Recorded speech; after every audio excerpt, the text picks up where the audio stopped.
How's it going, everyone? I'm Daniel Rodriguez. Happy Valentine's Day, and The Walking Dead has returned, guys. We are on the second part of Season 6. If you're new to the channel, links down below to a bunch of the shows I've been reviewing. Also, I reviewed Season 6, Episode 1 through 8, the first half of Season 6 that I have reviewed. And it's great to be back, man.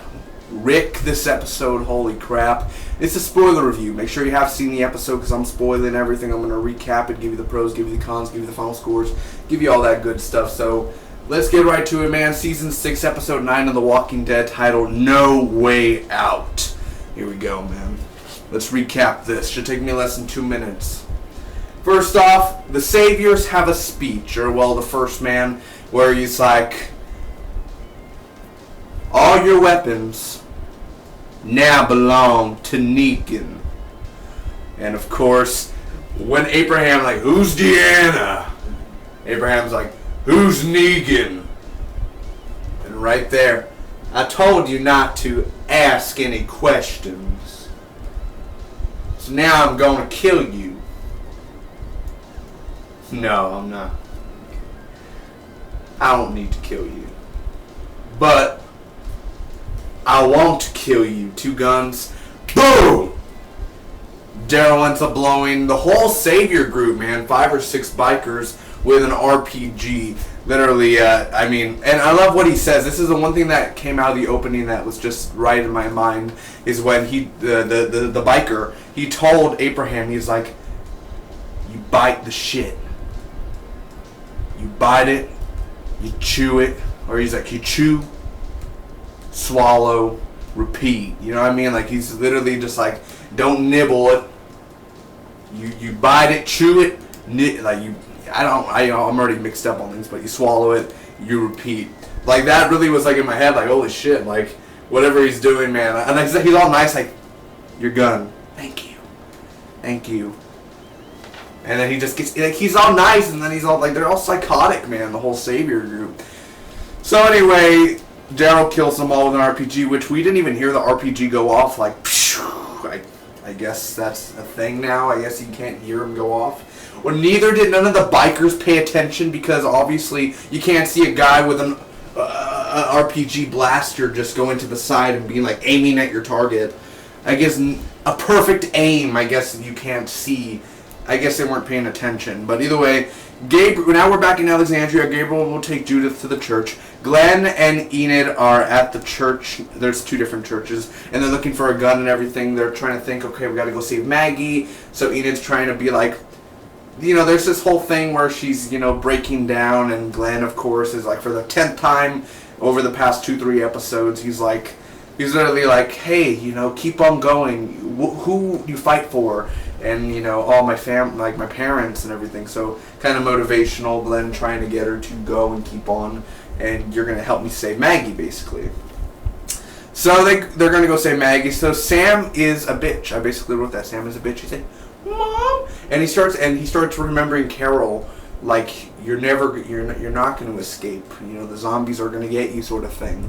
And Sam is paralyzed, basically. He's just, and Jesse's like, come on, and Sam's like, no. And like out of nowhere, the zombies just like, and like eating him, and this zombie bites him on his head, and literally Jesse's just like,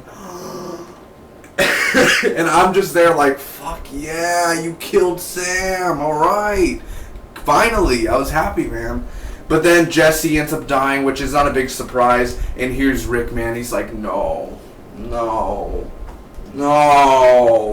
And, I understand, that's the only hot girl in Alexandria, and you're all, pissed off. I get it.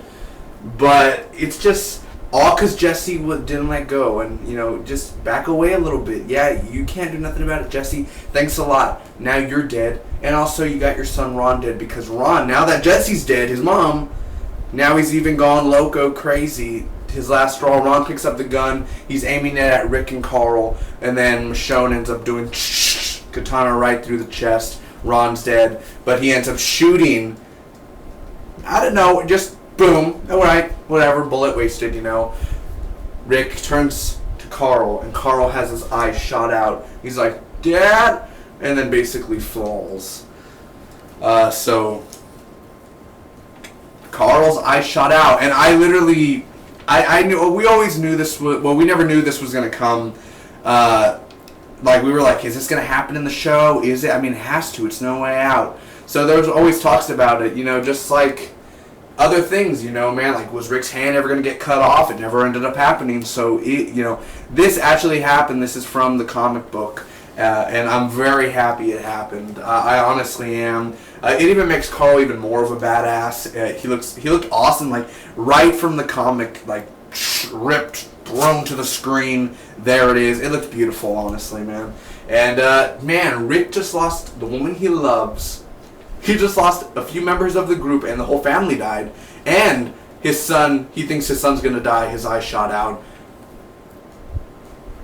This man should be broken, and the way that Andrew Lincoln's playing it is so damn well. It's just, how has this guy not gotten at least a nomination for something? As in, when The Walking Dead does come to its end one day, Andrew Lincoln should at least get an award for something throughout his whole performance. Now, he's not the greatest actor in the world, but for his damn well amazing for a TV show. And how he just goes so much emotion and raw, and how he puts it all into it. He puts his all, man. Andrew Lincoln's fantastic in here. This was definitely Rick's episode, and how far a man can go, and he pushed his buttons, man. So that happened. So the wolf and the girl, the wolf man has this girl, the doctor, and they're trying to get to this ladder, but he ends up getting bit. Carol shoots him when they're trying to go to the infirmary. And Carol ends up shooting the wolf, but he ends up dying for the girl, the doctor. He grabs the zombie and he's like, go! And, you know, the wolf ends up basically dying. So, Carl's at the infirmary. Carol thinks she should have killed Morgan, because Morgan, you know, is like, well, you can't kill me. Alright, so that's how we go there. Carl has his eye stitched up. Rick is killing all the zombies outside, or excuse me, the walkers. Everyone is fighting. Everyone's got his back. Aaron goes out there. Heath goes out there. I mean, just so many people end up rushing out there. Gabriel ends up grabbing from the church, going outside, fighting. Eugene, Rosita, all of them. They go out, man, and they end up fighting. The community is going to get back Alexandria. So the wolf leader, zombie, Morgan ends up seeing him as a zombified, you know, ends up killing him. So Glenn saves Maggie, not physically, but he ends up running, almost getting himself killed. Who comes out of nowhere? Abraham and I forgot her name. I forgot her name. Sasha, and they end up shooting the walkers that were going to kill Glenn. Not even hitting Glenn whatsoever. That was very weird. But anyway, they save Glenn. And, you know, he's like, hey, open the gate, would you? Appreciate that. And he just smiles, man. So Daryl, everyone's reunited back again, man. It's very fantastic. I guess Glenn's not going to tell them about his troubles. We don't want to remember that time when they tried to fake his death. So that happens. And basically, Maggie's saved, all them. Abraham and the team arrive, which I just said. So Daryl ends up doing this diversion, putting the lake, a bunch of gasoline in there and everything, so the lake of fire. All the walkers go into there and are destroyed. Alexandria is back to the humans. Rick does a speech to Carl, and Carl ends up gripping his hand at the end, almost like he's in a coma, but he's like, I want to show you this new world. Please, let me show you, Carl. So what did I think about this episode overall, ladies and gentlemen? I gotta say, it's great to have The Walking Dead back, because this is everything you want in The Walking Dead. This episode definitely proves what was missing at a time. Definitely that mid-season finale. Looking back at that mid-season finale, that was disgusting as hell. That was a bad mid-season finale. One of the worst mid-season finales. Yeah, there were good things in it. Yeah, there's good scenes in there. But it was nothing of a good there's been better mid-season finales. But this mid-season premiere was this was probably the best mid-season premiere. Now everybody's saying, a lot of people on Facebook and everything, this is the best episode of the series. Yeah, even my mom agrees too. Like everyone's saying this is the best episode of the series ever. I could see where you could see that, but no, it's not personally the best episode out of the whole freaking series. No, on the top 5, yeah, but not number 1. No. There's other big episodes from my heart that I remember from season 2, man. I think my favorite season is season 2 overall, and then season 1, but. Excuse me. We'll go on to that other in later videos. But first off, let's go to the pros. Rick, Andrew Lincoln in here, who's fantastic as always, man. He puts on a show. Just how far this man went, and when he went outside, he started killing all the zombies. Everyone started backing him up, and that's what I love. I love how Alexandria came together as a community and finally took him down. It proves that they could change. We could change, and we are going to turn this world upside down. We're going to change it from these walkers to society again. It proves they just took out all those many walkers. We can do it. We can turn the world back to the way it was before, or we could change it to a better world. Hell, at least Trump's not in there. But then they haven't met Negan yet, so they have to get through Negan, and that's not going to end anytime soon. So you better get ready for Walking Dead season 7, 8, 9, 10, 11. So the action in here, the choreography of the action, Rick's moves, hell, even Eugene and them, that was basically the action the whole day. It was them just stabbing, and the action in the beginning. I think that was a great opening, man. Definitely how they just kind of shortened it, and then it showed them, Negan's group and all that, and then them blowing up.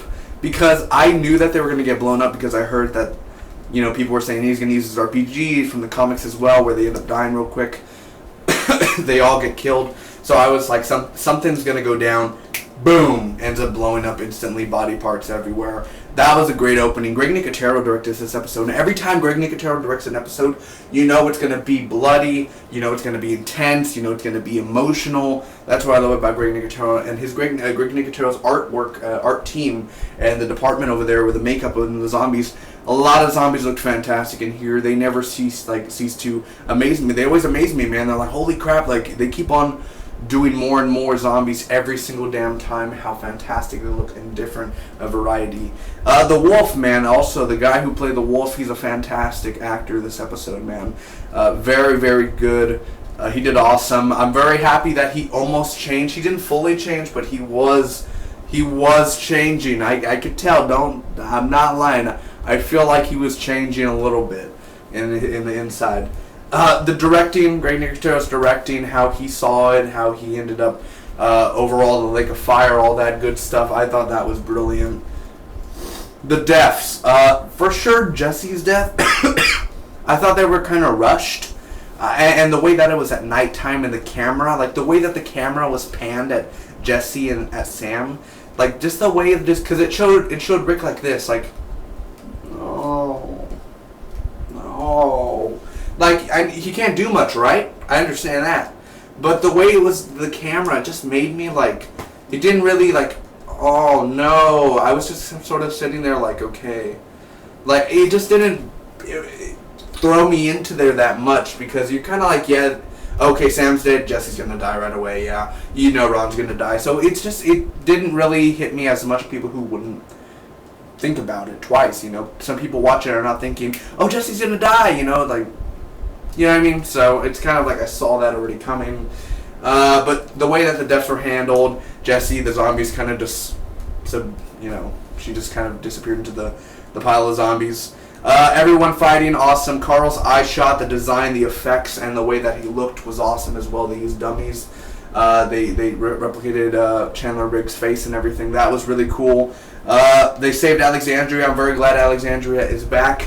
But when Negan shows up, oh god, this is bad. Eugene manned up and Gabriel manned up. I'm glad that we finally have our group, the Walking Dead, Rick's group. They're strong, man. They're growing more and more until they meet Negan. Negan's gonna fuck them up. And the ending of the episode as well, when Rick was giving the speech and then Carl was just lying there, kind of reminded me of that time in season 2 where Carl was on the bed and, he just gave blood and everything, and I believe Rick was talking to his wife, Lori, or was Rick talking to Carl? I think it's been happened before where he's talked to Carl when he's on the bed or something. I think that's happened before, but it just kind of reminiscent of that, where how far we've come from being shot by Otis to being shot again in the eye. Oh my God, he's been shot 2 times. This boy, shit. Other than that, those are the pros. Now the cons. There are a few slow scenes, like Glenn and Eden in the church. That was really where it kind of slowed down. It wasn't really that, it really just slowed down, and it wasn't that interesting at times. Because it's motivational. Yeah, Enid, you're having a little breakdown like you always do. So it's just sort of those sort of moments. The balance of characters as well. Then they show the Wolf character. They got rid of the Wolf character, but then they try to show Carol and Morgan. And then they try to show Eugene. The balance of characters, and then they're trying to focus on Carl, but you want to see more Carl, but they show Eugene. You know what I mean? It's just the balance of characters. There's so much that they're trying to do. And you're like, we're already 40 minutes in. Show Carl. You want to show Rick and Carl more. Maggie's barely in there the whole damn time. You're telling me she was up there the whole damn day? Shaky! That thing didn't come tumbling down with that? What are the zombies? You broke down a damn wall. But you guys can't freaking break down that little wooden thing to break her down. Really? She didn't even jump over the wall, too? Oh my God. So, that whole Maggie thing as well. And that's about it, man. A few slow scenes, all that. So, great episode, man. Obviously, I'm going to end up giving this Walking Dead episode, Season 6, Episode 9, No Way Out, an A-. It was a great episode, guys. Not the best episode out of the series, but probably it was a great start to the part 2 of Season 6, man. Definitely off to a great start. Definitely on my top 5 of the best episodes of all time for Walking Dead, but not number 1. Comment down below, let me know what you guys think about this Walking Dead episode. I'd like to know your thoughts. And, man, I really wanted to see a little bit more of Negan's group. I wanted him to describe Negan so bad. Yeah, Jeffrey Dean Morgan, But no, they didn't end up doing it. It's alright. Only 7 more episodes until we see Negan, kids. 7 more episodes. Thanks again. Love you all. Hit that like button if you really enjoyed the review, or if you enjoyed this episode, man. No Way Out. Oh, awesome opening. Awesome ending. Greg Nicotero, you did it again. Fantastic. Love ya. Until next time, hit the subscribe button if you want to support the channel. Really appreciate it. God bless. Bye-bye.